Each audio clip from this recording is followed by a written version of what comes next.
As Buddha once wisely said, you can search throughout the entire universe for someone who is more deserving of your love and affection than you are yourself, and that person is not to be found anywhere.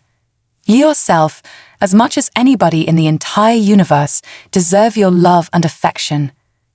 Have you ever felt drained after lending a hand? You're not alone. Today, we explore the unexpected consequences of our kindness. In life, we meet a myriad of people, each with their own battles and needs. While Buddhism teaches us the virtue of compassion, it also cautions us about the dark side of helping others. There are times when assistance is necessary, like supporting a friend in crisis or aiding those less fortunate. However, there are moments when it's important to step back, especially if it compromises our well-being or enables harmful behavior. In this video, we will delve into 13 surprising ways helping others can harm you. From emotional fatigue to neglecting self-care, we'll uncover the hidden costs of constant altruism. We'll also discuss how to strike a balance between being generous and preserving our own peace, as guided by Buddhist wisdom. Join us as we navigate the complex interplay of aid and self-preservation and learn when to say yes and when to kindly say no to helping others. 1. Emotional depletion, the hidden cost of compassion. In the pursuit of helping others, we often overlook the silent toll it takes on our emotional reserves. Emotional depletion is a state where one's empathetic capacity is drained due to excessive caregiving or constant emotional engagement. It's akin to pouring from an empty cup, leaving us feeling hollow and fatigued. Buddhism teaches us the importance of compassion, but it also emphasizes the need for balance. When we continuously give ourselves to others without replenishing our own emotional energy, we risk depleting our inner resources. This depletion can manifest as irritability, a sense of numbness, or a profound disconnect from our own feelings. It's a paradoxical situation where the act of giving leads to a loss of joy, a loss of emotional responsiveness, and ultimately, a loss of self. The consequences of emotional depletion are far-reaching. It can strain relationships, as we might become less patient and more prone to conflict. It can affect our decision-making, leading us to choices that do not align with our values or long-term goals. Moreover, it can impact our physical health, as chronic stress and emotional exhaustion take a toll on our bodies. To counteract this, Buddhism suggests mindfulness and self-awareness. By recognizing the signs of emotional depletion early, we can take steps to restore our emotional well-being. This might involve setting boundaries, seeking support, or engaging in self-care practices that rejuvenate our spirit. It's about understanding that to effectively help others, we must first ensure that we are emotionally sound and resilient. In essence, emotional depletion reminds us that our capacity to help others is finite, and recognizing this limit is not selfish. It's necessary for sustained compassion and well-being. 2. Neglecting personal needs, the consequence of overextending kindness. When we consistently prioritize the needs of others over our own, we may inadvertently neglect our personal needs. This self-sacrifice, while noble, can lead to a detrimental imbalance in our lives. Buddhism recognizes the virtue of selflessness, but also teaches the middle path, a balance between self-care and caring for others. Neglecting personal needs isn't just about missing out on leisure or rest. It's about ignoring the fundamental aspects of self-care that sustain our physical, mental, and spiritual health. This can include adequate sleep, proper nutrition, exercise, and even medical care. When these needs are overlooked, our body and mind suffer, and our ability to help others effectively diminishes. The impact of this neglect can be profound. Physically, we may experience exhaustion, weakened immunity, and chronic health issues. Mentally, it can lead to stress, anxiety, and depression. Spiritually, it can cause a disconnection from our inner self and values, leading to a sense of loss and emptiness. Buddhism encourages us to be mindful of our own needs while helping others. It teaches us to listen to our body and mind, to recognize the signs of neglect, and to take action to address them. By ensuring that we are well nourished and rested, we can offer help that is truly beneficial, both for ourselves and for those we seek to assist.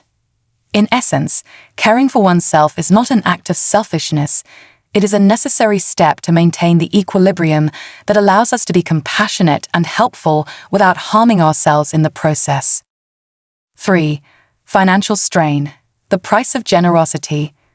Generosity is a celebrated virtue in Buddhism, but when it leads to financial strain, it becomes a source of suffering. Financial strain occurs when we extend our help beyond our means, sacrificing our economic stability in the process. This can happen through lending money we can't afford to lose, donating beyond our capacity, or investing time and resources into others' affairs at the expense of our financial obligations. The Buddha taught the importance of dana, or charitable giving, but he also emphasized the middle way, which includes responsible financial management.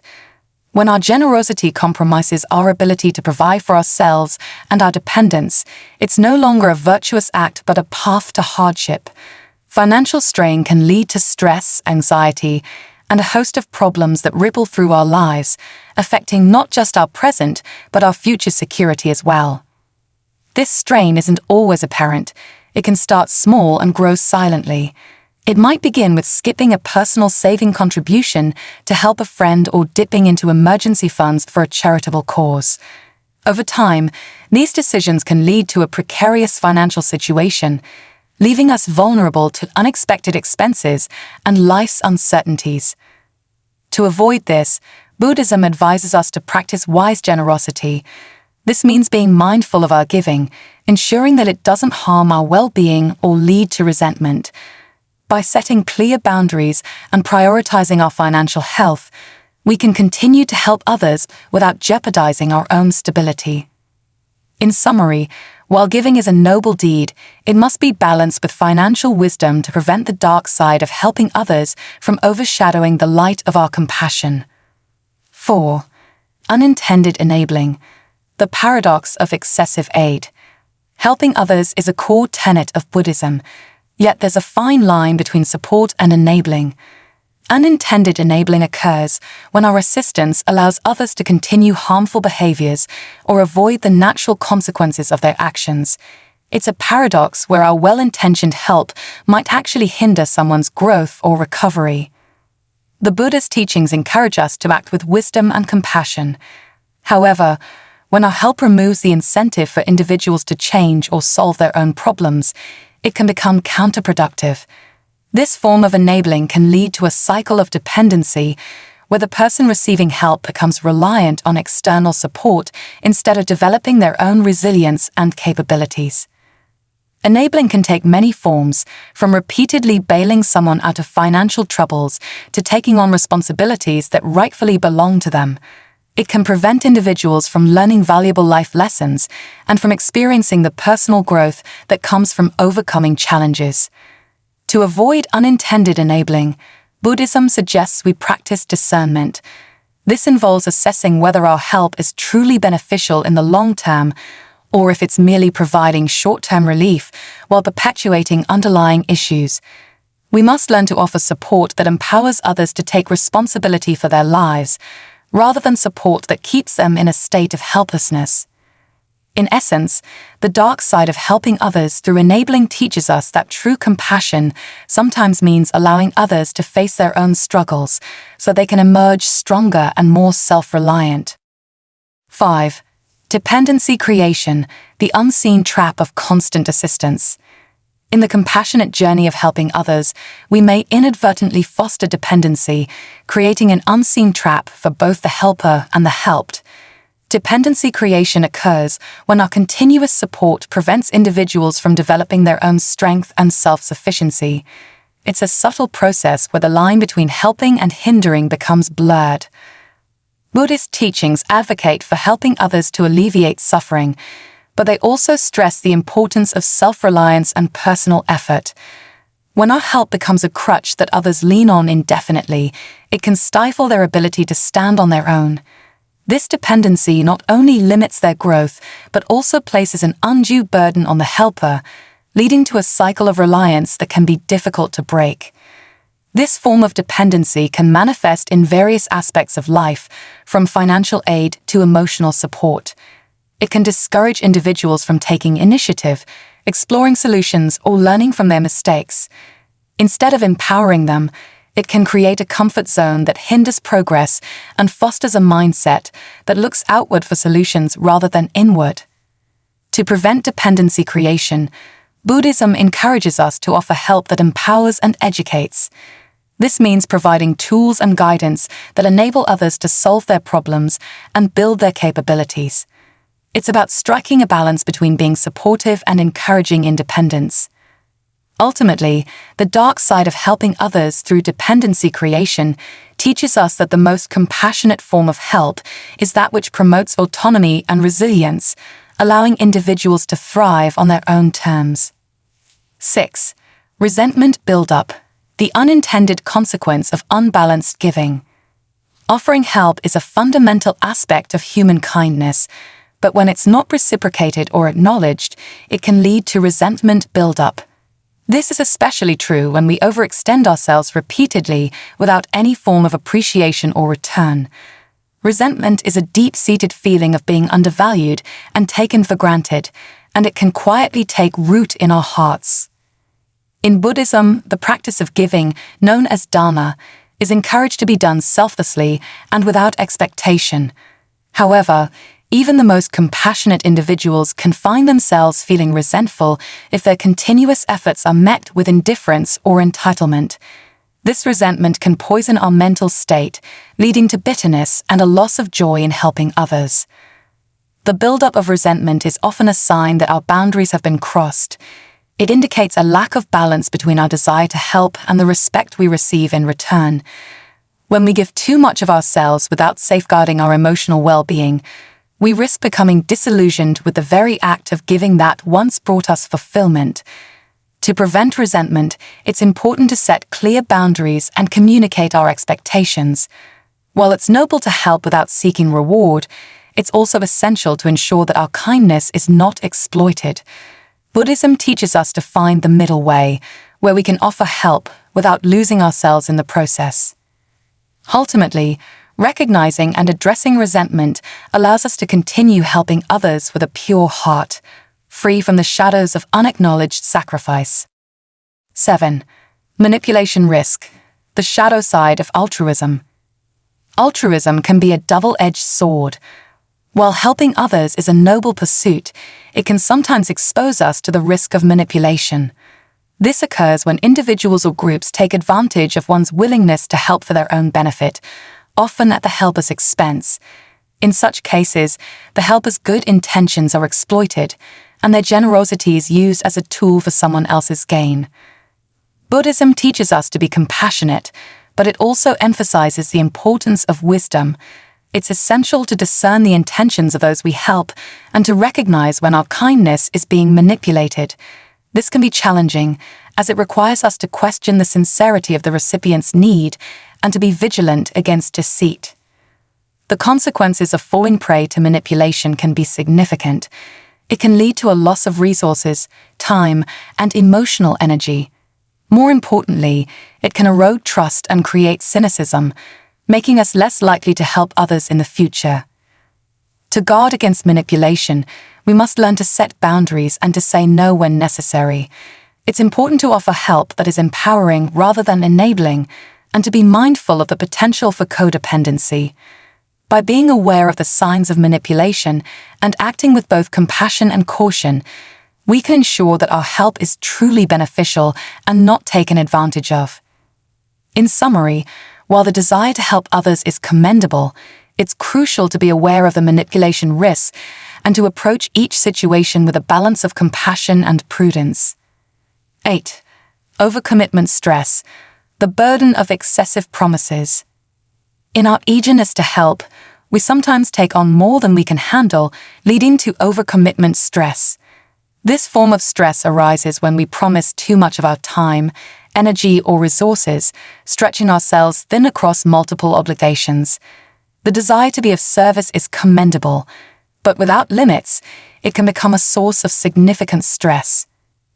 Buddhism teaches us to live in harmony with our capabilities advocating for a balanced approach to life. Overcommitment goes against this principle as it disrupts our inner peace and creates a life of constant rush and pressure. It can affect our performance in all areas, leading to half-hearted assistance that benefits no one. The impact of overcommitment is not just internal. It can damage our reputation and relationships.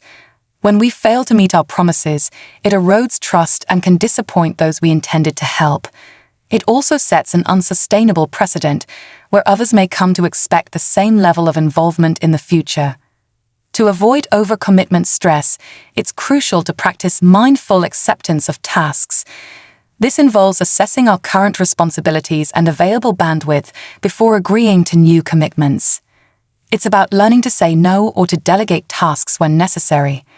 In essence, recognizing the limits of our capacity to help is not a weakness, but a strength. It allows us to offer help that is meaningful and sustainable, preserving our well-being and ensuring that our contributions are of genuine value. 9. Burnout Syndrome, the exhausting reality of constant giving. Burnout syndrome is a state of emotional, physical, and mental exhaustion caused by prolonged and excessive stress.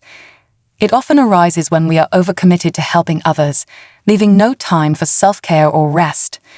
This relentless pace of giving can lead to a feeling of being overwhelmed and unable to meet constant demands. In the context of Buddhism, while the act of giving or dana is highly valued, it is equally important to maintain a balance in life. The Buddha taught the middle way, which is a path of moderation away from the extremes of self-indulgence and self-mortification. When we neglect this balance by giving too much of ourselves, we stray from this path and head towards burnout. The symptoms of burnout syndrome can include chronic fatigue, insomnia, a weakened immune system, and a decrease in performance. Emotionally, it can result in detachment, cynicism, and feelings of ineffectiveness. This not only hampers our ability to help others, but also affects our personal growth and happiness. To prevent burnout, it is crucial to set boundaries and recognize our limits. It involves saying no when necessary, delegating tasks, and ensuring that we have time for relaxation and meditation. Self-compassion and mindfulness are key practices in Buddhism that can help us stay grounded and avoid the pitfalls of burnout. Ultimately, understanding and preventing burnout syndrome allows us to continue our compassionate endeavors sustainably, ensuring that we can help others without harming ourselves. 10. Loss of time for self-reflection, the hidden cost of constant availability. In our dedication to helping others, we often sacrifice the precious time needed for self-reflection. This loss can be subtle, but its effects are profound. Self-reflection is a critical component of personal growth and well-being, allowing us to process experiences, learn from our actions, and align with our deeper values. Buddhism places great importance on introspection as a means to attain wisdom and inner peace. When we are constantly available to others, we miss out on the opportunity to engage in this introspective practice. The absence of self-reflection can lead to a lack of self-awareness, making it difficult to understand our motivations and recognize the patterns that shape our behavior. Without self-reflection, we may find ourselves on autopilot, reacting to the needs of others without considering our own needs or the long-term implications of our actions. This can result in a disconnection from our authentic selves and a life that feels unfulfilled and unexamined. To reclaim the time for self-reflection, we must learn to set aside moments of solitude and quiet. It might involve establishing daily routines such as meditation, journaling, or simply spending time in nature. These practices allow us to pause, breathe, and reconnect with ourselves. In essence, while helping others is a noble pursuit, it should not come at the expense of our self-reflection. By balancing our time between service to others and introspection, we can ensure that our actions are grounded in mindfulness and true to our path. 11. Misplaced trust issues. The dilemma of disproportionate faith. When we help others, we often do so with a level of trust that they will use our assistance wisely. However, this trust can sometimes be misplaced, leading to issues and disappointments. Misplaced trust occurs when the person we help does not meet the expectations set by the aid provided, whether it's through misuse of resources, lack of effort to improve, or even betrayal. Buddhism teaches us to have faith in people, but it also advises us to practice discernment. Trust should be given with mindfulness and awareness of the possibility that it may not always be honored. When our trust is misplaced, it can lead to a range of negative emotions, from frustration to a deep sense of betrayal, which can be particularly damaging if it becomes a pattern. The impact of misplaced trust goes beyond emotional distress. It can lead to a reluctance to help others in the future. It can also cause us to question our judgment and lead to a more cynical view of people. This cynicism can close us off from genuine connections and opportunities to help those who truly deserve and appreciate our trust. To avoid the pitfalls of misplaced trust, it's important to set clear expectations and boundaries when offering help. It's also helpful to build trust gradually, giving the other person the opportunity to demonstrate their reliability and integrity. In essence, while trust is a fundamental aspect of helping relationships, it must be balanced with wisdom and caution to protect ourselves from the potential harm of misplaced trust. 12. Sacrificing personal goals, the cost of misaligned priorities. When we devote ourselves to helping others, we may unintentionally sacrifice our personal goals. This misalignment of priorities can lead to a life that is not in harmony with our deepest aspirations and desires. Buddhism teaches us to follow a path that leads to personal enlightenment, but this path can be obscured when we place the goals of others before our own. The sacrifice of personal goals often starts with small compromises. We might skip a class to help a friend, or pull off our own projects to assist with someone else's. Over time, these compromises can accumulate, leading to a significant diversion from our intended life trajectory. This diversion can have lasting effects on our sense of fulfillment and happiness. When we look back, we may realize that we've missed opportunities to pursue our passions or to achieve milestones that are important to us. This realization can lead to regret and a feeling of having lost part of our identity. To prevent this, it's essential to maintain a clear vision of our personal goals and to set boundaries that protect our time and energy for pursuing them. It's about finding the balance between being helpful and staying true to our own path. In essence, while helping others is a key aspect of a compassionate life, it should not come at the expense of our own dreams and aspirations.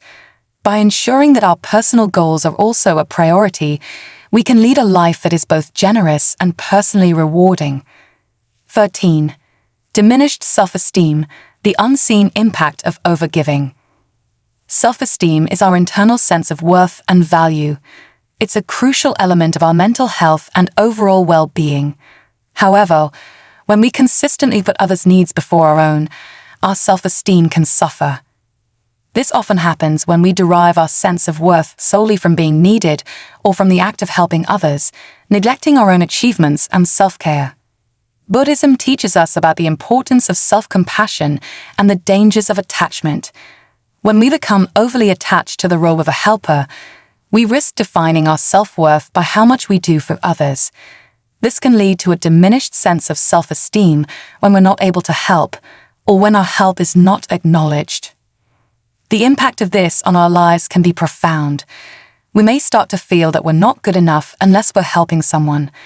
This can make us vulnerable to exploitation and can lead to a cycle where we're constantly seeking validation through helping, further eroding our self-esteem. To combat this, it's important to recognize and celebrate our intrinsic worth, independent of our actions for others. Engaging in activities that foster personal growth and acknowledging our own needs and accomplishments are vital steps in maintaining healthy self-esteem. In essence, while helping others is a noble and fulfilling endeavor, it's important to maintain a balance. We must ensure that our self-esteem is not solely tied to our altruism, but also to our own personal journey and inner strength. In conclusion, helping others is a fundamental aspect of a compassionate life, deeply rooted in Buddhist teachings. It is important to help when our actions can truly alleviate suffering, empower individuals, and when we have the resources, emotional, physical, and financial, to do so without harming ourselves. However, it is equally important to recognize when not to help. This includes situations where our assistance may lead to unintended enabling, create dependency, or cause us significant stress and burnout. We must also be mindful not to sacrifice our personal goals, neglect our needs, or diminish our self-esteem in the process of helping others. The key is to find a balance, ensuring that our desire to help does not overshadow our own well-being or lead to negative consequences for ourselves or those we intend to support. By setting healthy boundaries and practicing self-care, we can sustain our ability to help others over the long term. True compassion involves a harmonious blend of generosity towards others and kindness towards ourselves, guided by wisdom and mindfulness. If you found insight in our exploration of compassion's complexities, subscribe for more thought-provoking content. Share your experiences and join the conversation to help us foster a mindful and balanced community together.